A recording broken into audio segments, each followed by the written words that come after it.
ny mofinaina isan'andro atolotry ny mpitandrina rakotina valina maoly.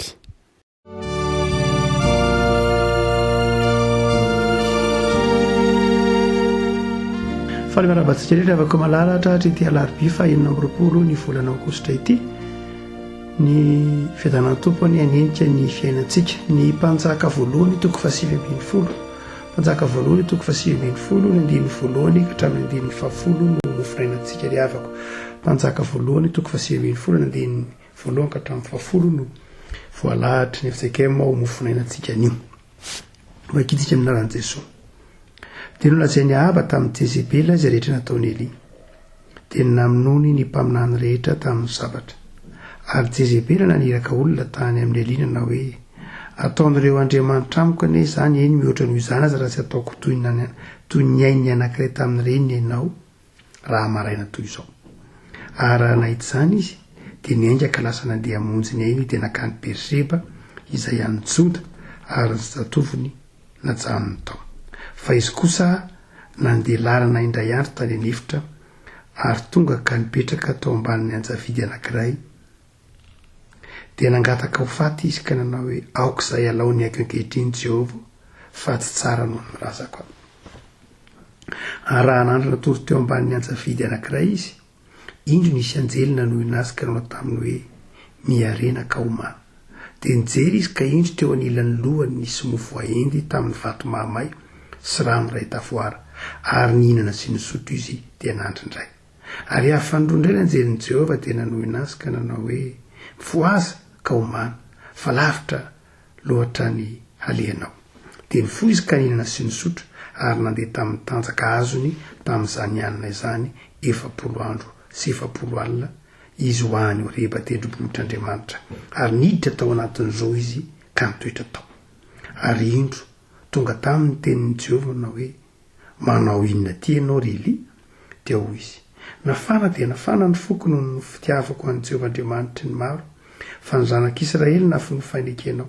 Ny altaranao no navany, ny mpaminaninao no vonoiny tamin'ny sabatra, ary izaho dia izao irery ihany sisa.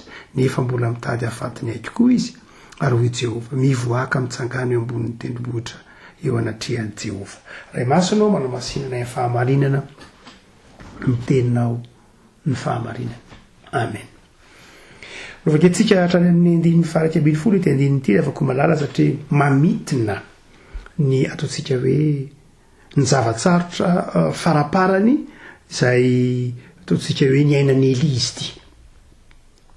Ny zavatra antranga dia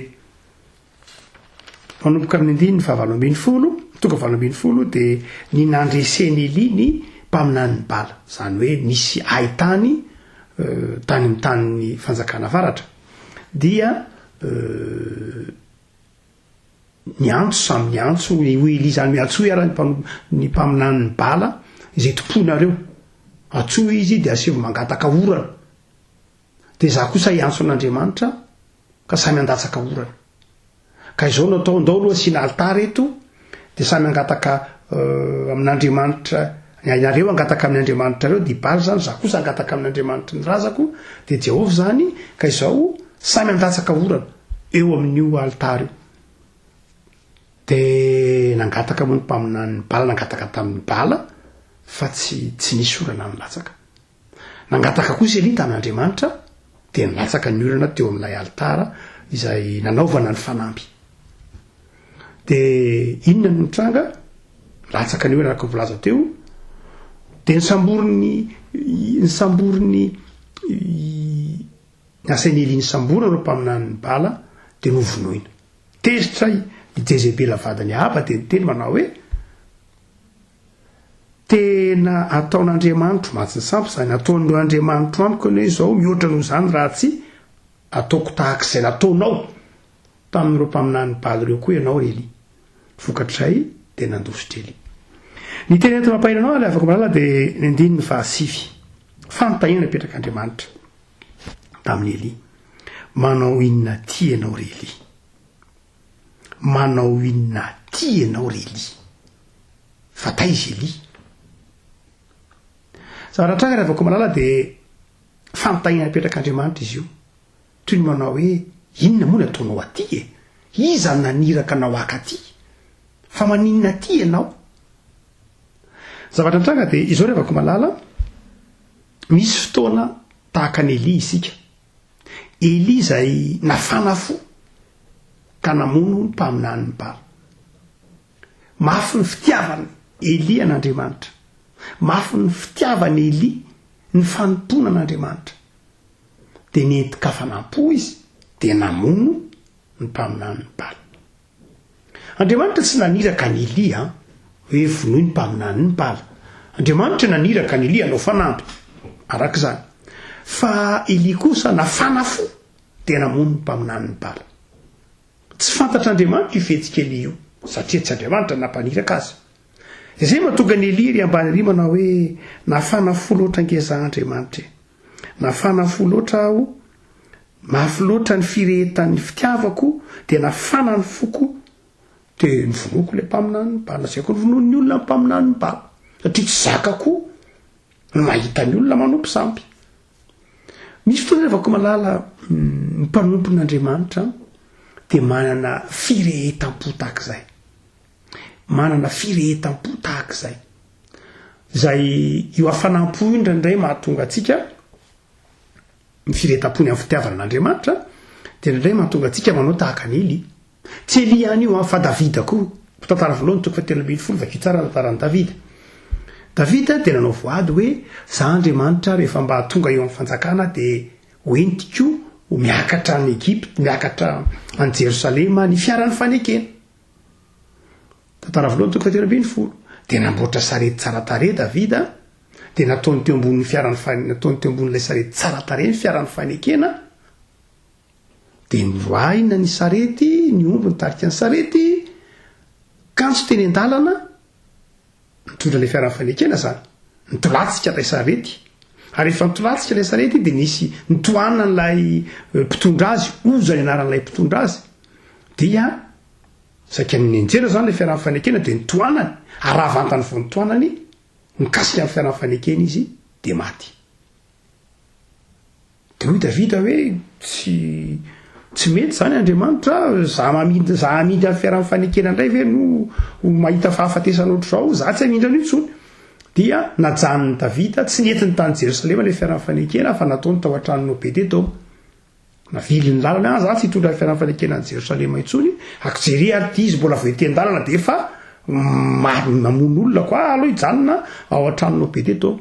Andriamanitra koa tsy nanery an'i Davida hoe dia zay zany.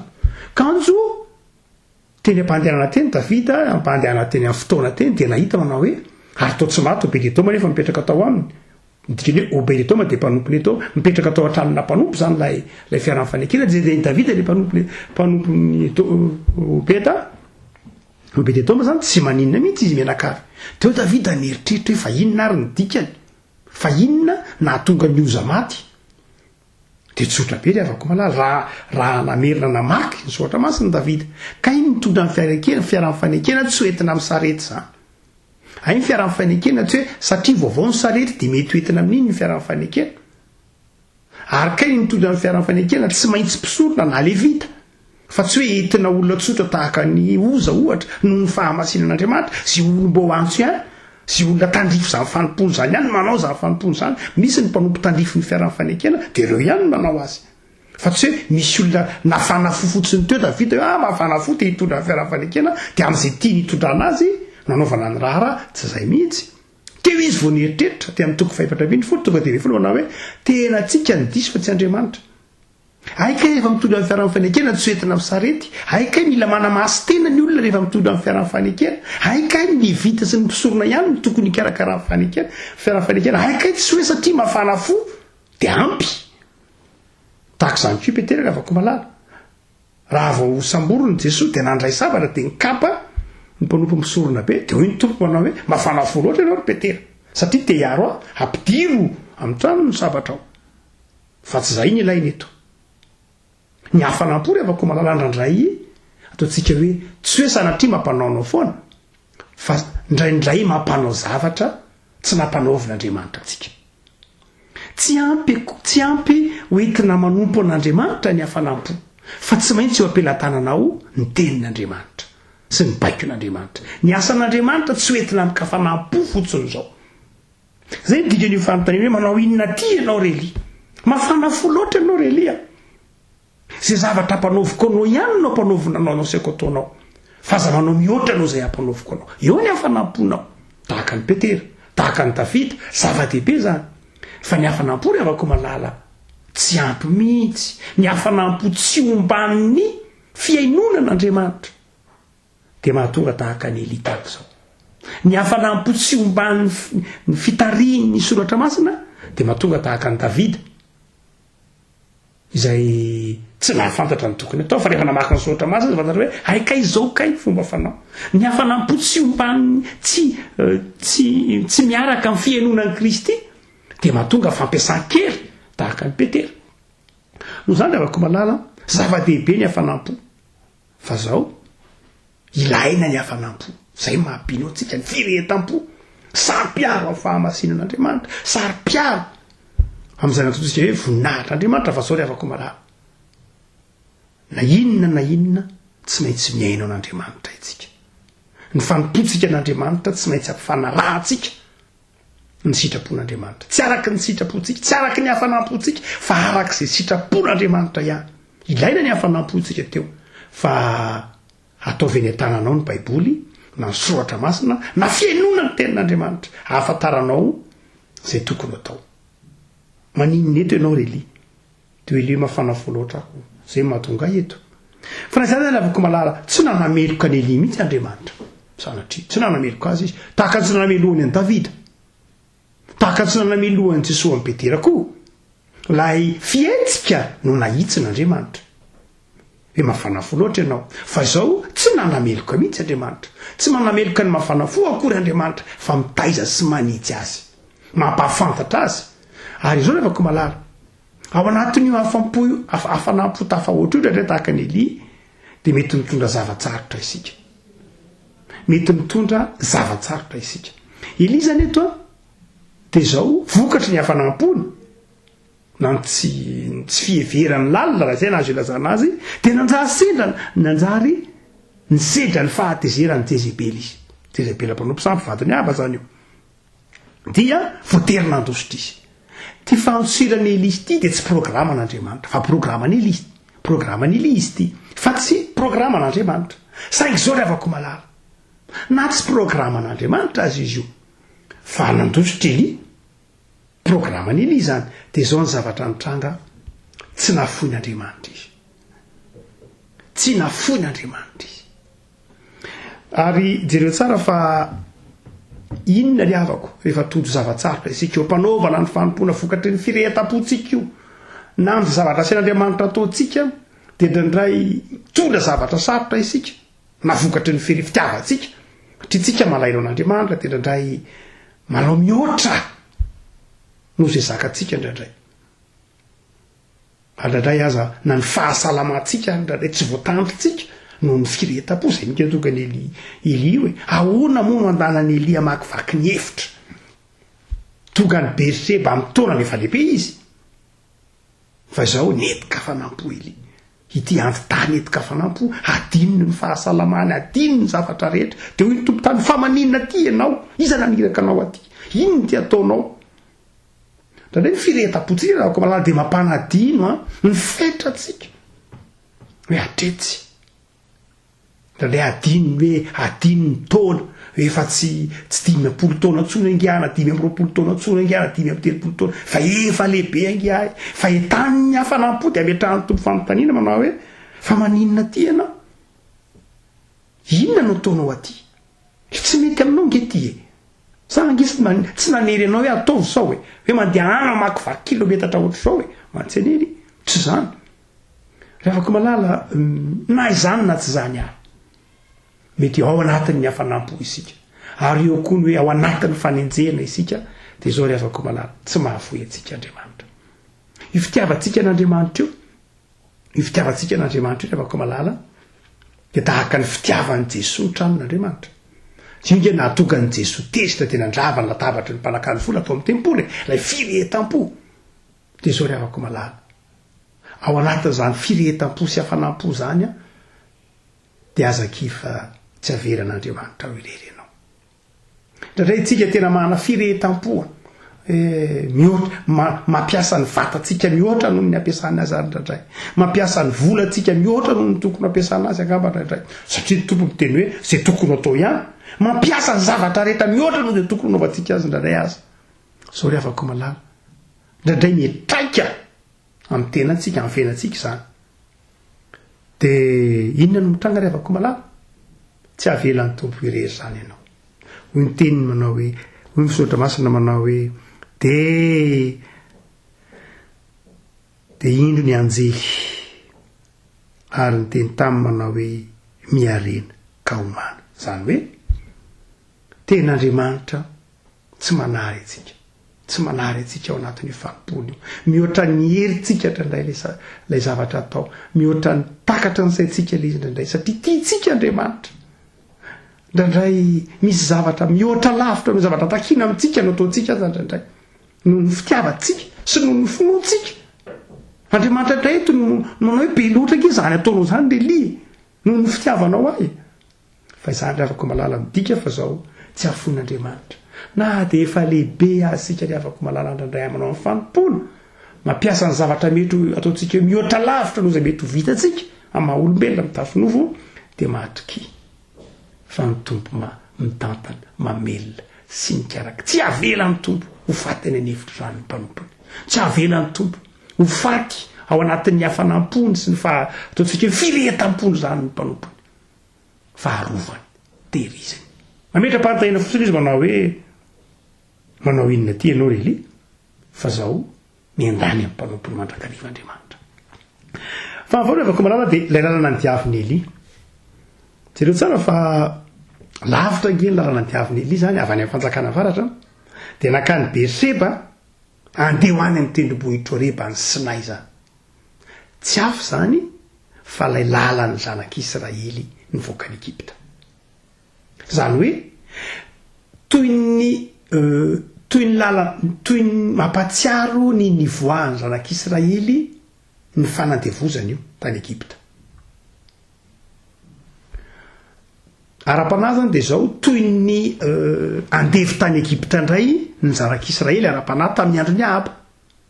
Ka io Eli namerina nanao ilay lalany zanak'Israely. Tsy avy any Egypta nakany amin'ny tendrombohitra Sinay, fa avy any amin'ny fanjakana avaratra nakany amin'ny tendrombohitra Sinay, ary namakivaky ilay hevitra. Dia jereo tsara fa inona ny men'Andriamanitra sakafo hohaniny? Mofo sy rano. Mampatsiaro antsika ny mana sy ny rano ao amin'ny Exodus 7:20, ilay vatolampy izay nikapohana ka nanome rano. Mampatsiaro an'izay io lalana Eli io, ary mampatsiaro hoe 4 taona nandanany zanak'Israely, dia 4 andro sy 4 alina kosa nandarany Eli. Ny andika zany afaka malala. Zany hoe Eli zany amin'io fotoan'io dia namerina indray ny fanafahana ny zanak'Israely, namakivaky izay lalana izay Eli. Zany hoe Eli zany dia nanaiky noho ny fitiavany an'Andriamanitra, dia namerina indray izy ny tantara, namakivaky ny hevitra,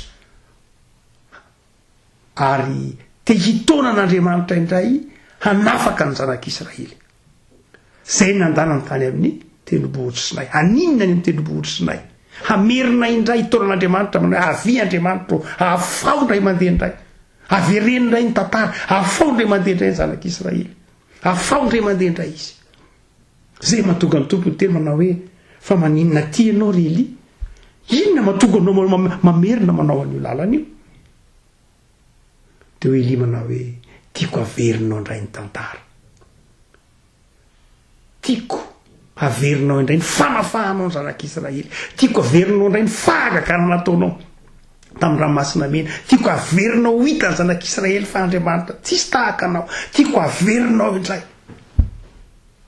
ny fanafahany laha ianao andry afo amin'ny alina andro raona amin'ny eto andro, tiako averinao indray Andriamanitra laha ianao mamelona ny zanak'Israely, tiako niankina ny zanak'Israely indray aminao. Dia hoy ny tompo, maninona ty ianao ry Eli? Dia zay mivaly teniny Eli, tiako averina indray izay tantara izay. zay hafanampony Elisa zay Elisa ry afako malala zay de ty natonga azy ny hery ary tonga tany Oreba. Ina dia zany afako malala ara-panahy afako malala ho antsika de zavatra roa lehibe. Voalohany dia izao manana hafanampo ianao. Ary ao anatin'ny hafanamponao kosa nefa dia ny mandrakariva ny baikon'Andriamanitra. Aza manao zavatra tsy miaino na manontany ny hevitr'Andriamanitra. Faharoa, ndraindray koa nefa isika manao tahaka ny Eli, tena mafana fo ka tsy tafahaino na tsy mandre ny baikon'Andriamanitra dia matokiry afako malala.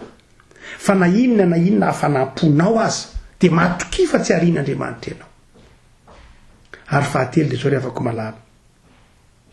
Zavatra ambaran'ity mpanjaka voalohany toko izay ben'ny folo ity dia ity izao, Andriamanitra dia manaiky mandrakariva amerina ny tantara, mamerina ny fahagagana natao. Andriamanitra dia Andriamanitra ataontsika hoe manaiky fanombohana vaovao. Zay nangatahany iny, fanombohana vaovao. Ary ho anao dia izao tsy mampaninan'Andriamanitra mihitsy.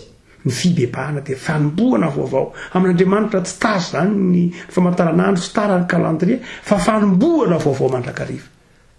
Dia mampahery anao. Ao amin'Andriamanitra dia fanombohana vaovao. Raha ohatra ka sendra mandady zavatsarotra ianao ry havako dia mandana makany Oreba. Inona dikany Oreba? Aoka iaona amin'Andriamanitra dia aza kivy. Fa fanombohana vaovao mandrakariva amin'Andriamanitra. Ary Andriamanitra dia manaiky amerina ny tantara miaraka aminao, amerina ny zava-baovao hatrany eo amin'ny fiainanao. Vavaka isika. Tompo-pamisaranao zay noho ny amin'ity teninao ity izay azonay novakiana tamin'ny teninay. Ary takatray fa ny fitiavana ianao dia iandaninao aminay mandrakariva. Ataonao ty anatinay ny hafanampo amin'ny fanompoana. Dia ampianary zay tompo. Iainao anao. Ary ndraindray tokoa tompo eo amin'ny maha olombelona dia mafanafo ary manadino ny fetranay zahay, manadino fa olombelona ihany. Dia metrahanao fanontaniana tahaka ny Eli hoe manao inona ty ianao, na inona ty ataonao, to mafanafo loatra ianao ka adininao, na ny ankohonanao adininao, na ny fiainanao, ny fahasalamanao, tompo ampaharezo zahay. Fa na inona hafanamponay dia tianay ianao ary miandany aminay. Dia fimbiny zay tompo. Aoka ny anjelinao iaro anay, aoka ny anjelinao ikarakara anay, aoka ianao Andriamanitra hamelona anay amin'ny fiainanay isan'andro. Jereo marary, jereo lomo, jereo ravaasa, jereo sahirana amin'izao vanim-potoana ankehitriny zao tompo, fangio amin'ny famindramponao izy ireny. Dia ndreto izay manankina ny fiainanay ambany fahasoavanao tompo.